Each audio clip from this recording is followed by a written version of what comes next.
নতুন বছৰ বুলিতো সকলোৱে পিকনিক খাব গৈছে নহয় জানো। মোৰহে পিছে ক'তো যোৱা হোৱা নাছিল দে, আৰু সেইটো কাৰণে আজি মানে অকণমান ওলাই আহিছোঁ পিকনিক খাবলৈ বুলি। আৰু আমি আহিলোঁ মাগুৰী বিললৈ বুলি, আৰু মাগুৰী বিললৈ হয়তো বেছিভাগেই আহি পাইছে নহয় জানো। আৰু যোনসকলে আহি নাই পোৱা বা যোনসকলে নাজানে, মাগুৰী বিল আছে তিনিচুকীয়া জিলাত, আৰু ডিব্ৰু-চৈখোৱা ৰাষ্ট্ৰীয় উদ্যানৰ একেবাৰে কাষতে আছে।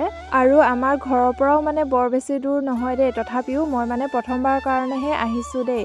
মই মানে আহিম বুলি ভাবি থাকোঁ, পিছে অহাটো নিমিলে আৰু, কিন্তু এইবাৰ আহি গ'লোঁ। আৰু ইয়াতে চাওকচোন ইমানেই বেছিকৈ ভেটফুল আছে। পিছে ভেটফুলখিনি মানে ৰাতিপুৱা টাইমত ধুনীয়াকৈ ফুলি থাকে, আৰু আমি যাওঁতে মানে অকণমান পিছবেলা টাইম হৈছিলে যে, সেইটো কাৰণে মানে বৰ ধুনীয়াকৈ ফুলি থকা নাছিলে বাৰু। ইয়ালৈ আহিলে আপোনালোকে ধুনীয়াকৈ নাও উঠিব পাৰিব দে, আৰু আপোনালোককতো এতিয়া জেগাডোখৰ ধুনীয়াকৈ দেখালোঁ। পিছে আমি যিহেতু পিকনিক খাব আহিছিলোঁ, পিকনিক খাবলৈ আকৌ কামো কৰিব লাগিব নহয়, সেইটো কাৰণে আমি গোটেইখিনি আহি মেলি এয়া দেখিছে নহয় চব্জি কটাত লাগিলোঁ। আৰু এইফালে আমাৰ ভাতো বনাই থকা হৈছে, আৰু ভাতখিনি হোৱাৰ পাছতে এয়া দেখিছে নহয় আমাৰ গাহৰি মাংস পুৰি থকা হৈছে।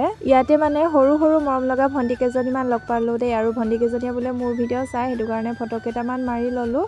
আৰু অকণমান সময়ৰ পাছতে এইফালে আমাৰ ভাত হৈ গ'ল দেখিছে নহয়, সেইটো কাৰণে ভাত খাবলৈ বুলি ল'লোঁ। ভাত খাই মেলি একেবাৰে আমি ঘৰলৈ আহিবলৈ বুলি ল'লোঁ। বাৰু যি কি নহওক আজিৰ মিনি ব্লগটি ইমানতে শেষ কৰিছোঁ। বাই।